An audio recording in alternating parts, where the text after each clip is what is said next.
விஜய் அவர்களுடைய ஜனநாயகன் திரைப்படத்தோட ஆடியோ லான்ச்சுக்கு எல்லாருமே காத்திருந்த அந்த தருணம் என் நெஞ்சில் குடியிருக்கும் அப்படின்னு சொல்லிட்டு விஜய் அவர்கள் அவரோட ஸ்பீச்சை வழங்குறதை கேட்கறதுக்கு தான் இப்போ ஸ்பீச்சை வந்து விஜய் அவர்கள் கொடுத்து முடிச்சிருக்காரு. என்ன பேசியிருக்காரு அப்படிங்கிறத இந்த வீடு வந்து ஷார்ட் அண்ட் ஸ்வீட்டாக வந்துருக்குன்னா பார்த்தலாம். நிறையா பேசியிருக்காரு. எது இம்பார்ட்டன்ட் விஷயமோ அதை மாதிரி நான் வந்து கவர் பண்ணிடுறேன். ஸோ அடுத்து நம்மளோட எதிரியை வந்துட்டு ஸ்ட்ராங்காக எப்பவுமே வச்சுக்கணும். ஸோ அதை நான் வந்து இன்டெரக்டாக சொல்ல விரும்புகிறேன். ஸோ எப்பவுமே ட்விஸ்ட்டு வாழ்க்கையில் இருந்தால் நல்லாயிருக்கும் அந்த மாதிரி வந்து சொல்கிறாரு. ஸோ நம்ம எதிரியை வந்து ஸ்ட்ராங்காக இருக்கணும். வீக்காக இருக்கிறவங்க நம்ம எதிரியை வச்சுக்கவே கூடாது. அப்போ நம்ம வாழ்க்கையில் முன்னேறவே முடியாது. இங்கேயே வந்து அரசியல் தான், வேறு ஒன்றும் இல்லை. டிஎம்கேவை ஸ்ட்ராங்கான எதிரியாக அவர் வச்சிருக்காராம்.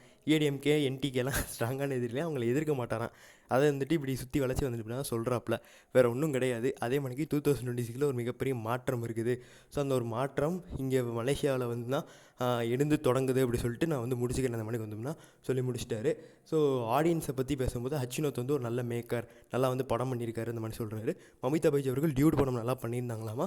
இந்த ஒரு படத்தில் ஒரு சிஸ்டர் ரோல் பண்ணியிருக்காங்க. எல்லாருக்குமே இந்த ஒரு சிஸ்டர் ரோல் வந்து பிடிக்கும் அந்த மணிக்கு தான் மமிதா பைஜ் சொல்லியிருந்தாங்க. பூஜா ஹெக்டே அவர்களும் நல்லா இந்த ஒரு படத்தில் வந்து பெர்ஃபார்ம் பண்ணியிருந்தாங்க. ஸோ பீஸ்ட் படத்துக்கு அப்புறமா இந்த ஒரு படத்தில் வந்தது எனக்கு ரொம்ப சந்தோஷம் அந்த மணிக்கு வந்து சொல்லியிருந்தார். ஸோ இன்னும் நிறைய விஷயங்கள் வந்து பேசியிருந்தார் நிறைய பேரை பற்றி. பட் அது எதுவுமே எனக்கு வந்துட்டு பெருசாக இம்பார்ட்டண்ட்டாக வந்துட்டு தெரியல. ஸோ இந்த ஒரு ஆடியோ லான்ச்லேயுமே அவர் வந்துட்டு இன்டேரக்டாக டிஎம்கேவை அடித்து தான் பேசுகிறாரு.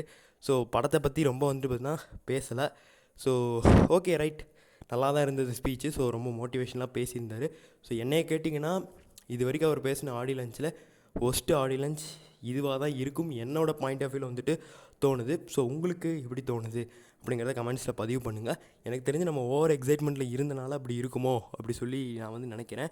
எனக்கு இருக்குமோ நான் வந்து நினைக்கிறேன். உங்களுக்கு எப்படி இருக்குது நீங்கள் தான் சொல்லணும். நன்றி, வணக்கம்.